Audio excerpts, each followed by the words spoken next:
오늘 은혜 받으실 말씀은 누가복음 2장 52절 말씀입니다. 누가복음 2장 52절 말씀을 다 같이 봉독하시겠습니다. 예수는 지혜와 키가 자라가며 하나님과 사람에게 더욱 사랑스러워 가시더라. 아멘.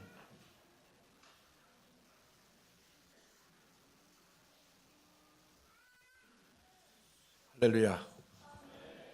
인사 나누죠. 참 좋은 날입니다.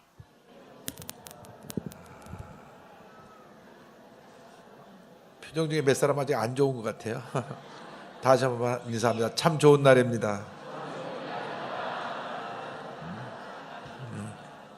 주 안에서 행복합니다.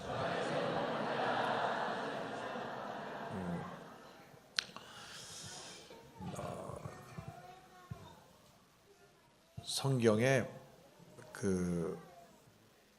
헌화식은 아이가 태어난 지 8일 만에 아내에게 일생을 바친다는 그런 할례 의식을 통해서 구약 시대부터 지켜내려왔던 것이고, 그리고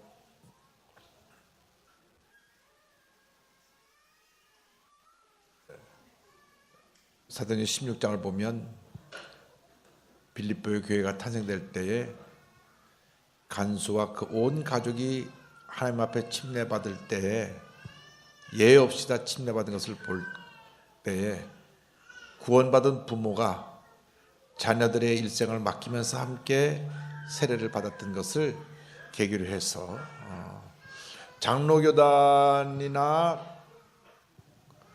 또 감리교단이나 성공회나 그래서 유아 세례로 지키고, 우리는 헌화 예식을 통해서 영적인 의미가 더 중요하기 때문에 우리가 아이들의 일생을 주님께 맡기는 그러한 우리가 헌화식을 갖게 되는 것입니다. 헌화식에 몇 가지 중요한 의미가 있습니다. 우리가 일생 동안 살아갈 때 무엇이 가장 중요하냐? 우리 자녀들에게 있어도 마찬가지고 우리에게 있어도 마찬가지고, 첫째가 하나님의 은혜입니다. 하나님의 은혜가 이 아이에게 머물러 있어야 되듯이 우리의 일생 동안 하나님의 은혜가 머물러 있어야 됩니다. 결국 신앙생활이라는 것은 은혜 때문에 유지가 되는 것인데, 제일 비참한 신앙생활은 뭐냐? 비극적인 신앙생활은 뭐냐? 은혜 받지 못하고 교회 나오는 겁니다. 은혜 받지 못하고요. 때로 저는 그 게시판에 아주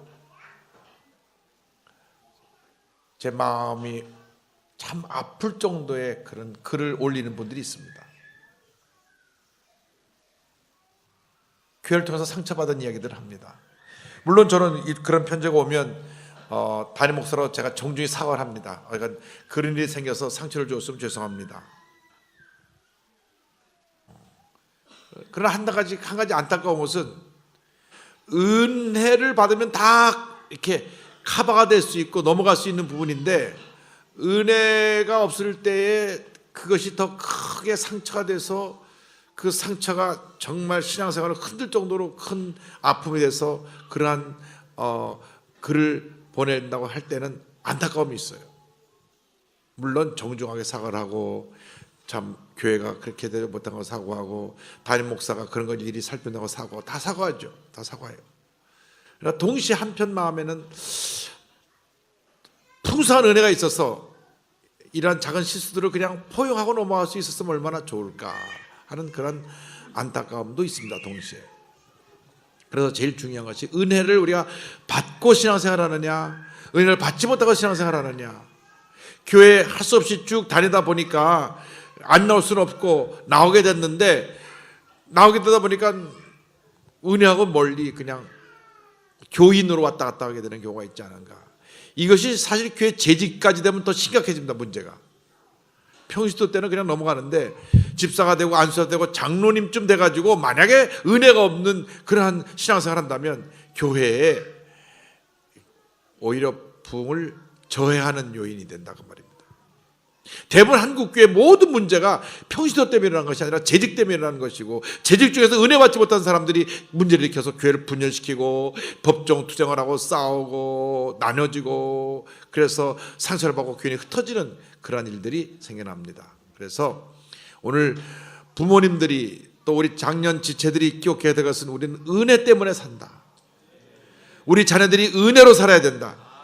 우리 자녀들이 일생이 하나님의 은혜 가운데 머물러 있어야 된다는 걸 잊지 말게 되기를 바랍니다. 예수님 일생 동안 하나님의 은혜가 함께했던 것처럼 여러분의 자녀들 일생에 하나님의 은혜가 함께하고, 또 장년부 지체 여러분 모두에게 하나님의 은혜가 일생 동안 함께하게 되기를 바랍니다. 은혜로 승리하고, 은혜로 복받고, 은혜로 문제를 해결하고, 은혜로 우리가 성장해서 은혜로 위대한 하나님의 일꾼이 되는 그러한 역사가 있게 되기를 바랍니다.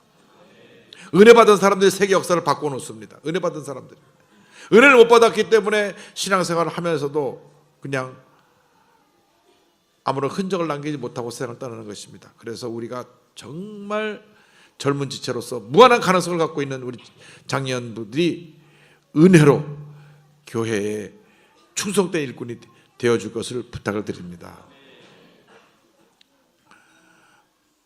그 다음이 영적인 축복 다음에 혼적인 축복입니다. 지혜 문제입니다. 우리가 세상 생활하면서 지혜로워야 됩니다. 하나님 말씀에 지혜로워야 되고, 세상의 지혜에 대해서 지혜로워야 합니다.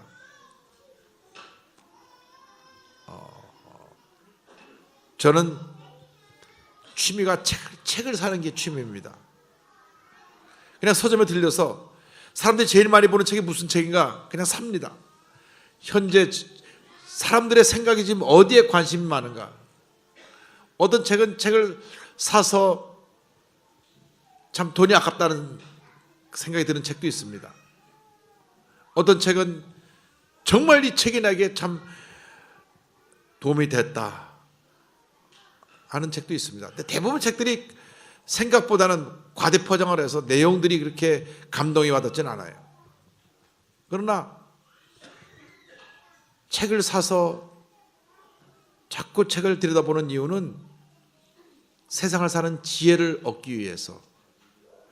하나님의 지혜는 말씀으로 얻지만 세상의 지혜는 세상의 책을 통해서 우리가 얻게 되는 것입니다. 그래서 칼바르타고 하는 신학자는 한 손에 신문을, 한 손에 성경을 들어라 그랬어요. 신문이라는 것은 세상 지식이니까. 지금 세상 사람들이 다 이것 때문에 문제라고 하는데 우리가 모르고 있으면 안 되죠. 지금 한국의 가장 큰 문제가 뭡니까? 남북 문제가 지금 풀리지 않는 거죠. 그 다음에 가장 큰 문제가 뭡니까? 지금 올해부터 인구 감소가 시작됐습니다. 태어나는 사람보다 세상을 떠나는 사람이 더 많아지는 시대가 왔습니다. 앞으로 2, 30년 후면 우리나라는 엄청난 경제적인 그 폭락으로 고통을 당하게 될 것입니다. 통일밖에는 답이 없는데 통일은 지금 더 멀어진 것 같고, 그러니까 우리는 세상적인 지혜로 지금 현재를 보고 내일을 볼 수 있는 그러한 지혜를 가져야 됩니다. 지금 세상이 어디로 굴러가고 있는가? 저출산 문제에 대해서 답을 못 갖고 있는 이 정부가 지금까지 124조를 썼는데 결국은 밑바닥에 물 붓기였습니다. 자, 그래서 계속 정부 관료들한테 얘기한 것이 애 하나 태어나면 2천만 원 주자 그랬어요. 2천만 원씩. 2천만 원 줘도 괜찮아요. 우리나라 돈 많아요.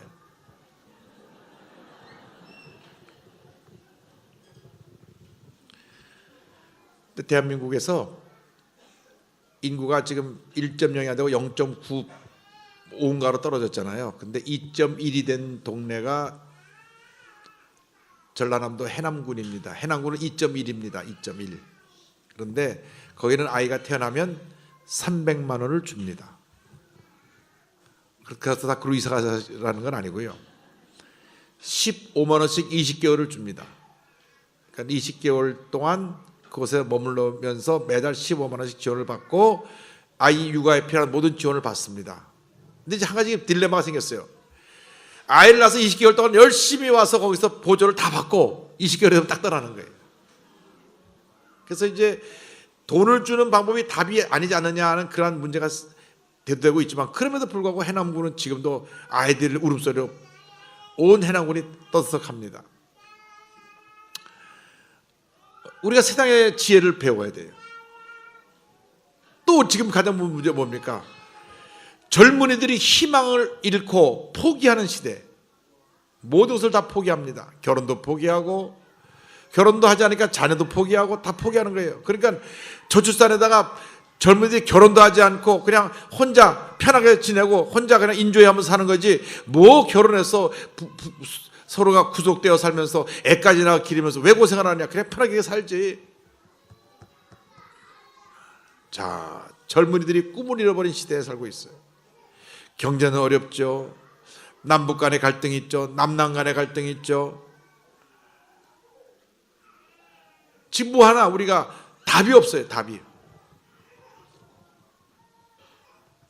그래서 우리 젊은 치들이 하나님의 은혜로 하나님께로부터 답을 얻어서 어두운 세상을 밝혀주기를 바랍니다.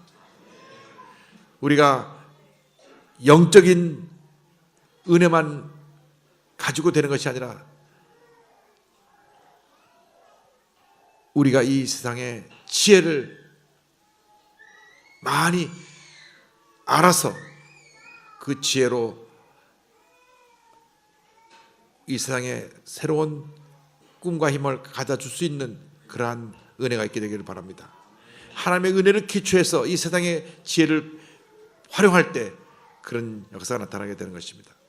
그 지혜와 키가 자라면서 사랑을 받았다고 했습니다. 키라는 뭐냐? 그건 육신의 건강입니다. 영혼, 육의 건강이 우리에게 필요한데, 여러분, 육신의 건강이 없으면 우리가 영혼의 건강을 유지할 수가 없습니다. 육신이 영과 혼의 축복을 담는 그릇인데 내가 아파서 누워버리면 다 잃어버리는 겁니다. 오늘 제가 일부 예배 때도 말씀드렸습니다마는 연초에 제가 필리핀에 학교하고 병원 짓는 일 때문에 다녀왔는데, 이상기온으로 필리핀이 낮 32도예요. 32도. 한국 온도가 영하 10도입니다. 그러니까 42도 차이가, 온도 차이가 있는 거예요. 그래서 제가 평상시에는 뭐 그렇게 그런데 영향을 안 받았는데 갔다 와서 감기를 앓게 됐는데요. 그게 한 닷새 가더라고요. 닷새. 저는 감기 평생 안 걸리는 사람으로 알고 살았던 사람인데 처음 감기를 걸려봤어요. 저는 내 기억으로 85년인가 6년도에 감기 한번 걸리고 처음으로 이번에 감기 걸린 거예요. 전 단 한 번도 감기약을 먹어본 적이 없고 감기를 걸려본 적이 없어요. 아파본 적이 없어요. 그래서 늘 건강에 자신했는데 그것도 교만인 것 같아요. 이번에 감기 걸리면서 한 닷새 동안 안 먹고 누워 있었는데요. 5kg가 빠지더라고요.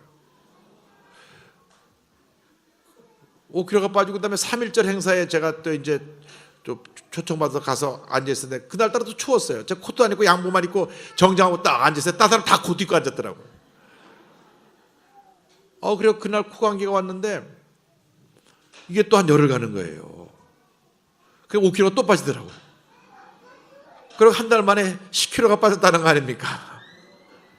그러니까 뭐 사람들이 스크린 보고 어디가 아프시냐 어쩌냐 그런데 지금 상태로는 뭐 억지로 다이어트 하지 않고 그냥 이 정도는 유지하기로 했습니다.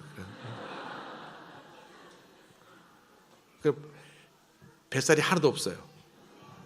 이게 복부 지방이 가장 큰 문제라 그랬거든요. 복부 비만. 근데 그게 없어져 버렸어요. 그래서 이 정도로 유지하자. 문제는 옷들이 다 커가지고 바지가 3인치가 줄여야 돼요. 제가 왜 말씀드리는 거냐 하면 아무리 우리가 많은 지식을 갖고 있고 아무리 성령으로 충만하다 해서 내가 아파서 누우면 의미가 없다는 겁니다.